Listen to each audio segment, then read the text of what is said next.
Sichqon va qopqon hikoyasi. Bir kuni kichkina sichqon fermerning uyida yangi qopqon qo'yilganini ko'rib qoldi. U qattiq qo'rqib ketdi va darhol tovuqning oldiga yugurib bordi. Uyga qopqon qo'yishibdi.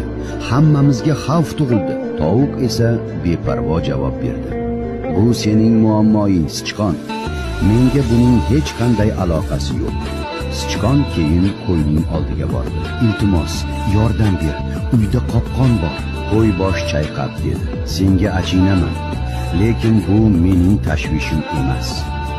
Shunda sichqon sigirning oldiga yugurdi. Sigir, uyga qopqon qo'yishibdi. Sigir kulimsirab javob berdi. Bu men uchun hech qanday xavf emas. Kechasi esa kutilmagan voqea yuz berdi. Qopqonga ilon tushib qoldi. Fermerning ayoli uni tekshirmoqchi bo'lganida ilon uni chaqib oldi.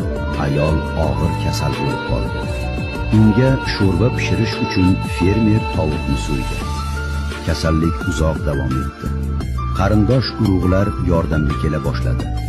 Mehmonlarni ovqatlantirish uchun fermer qo'yni so'ydi.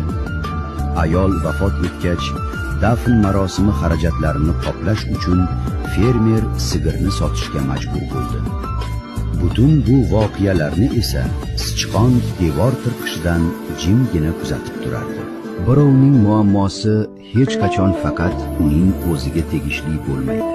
Har qanday xavf yoki muammo erta yoki kech atrofdagilarga ham ta'sir qiladi.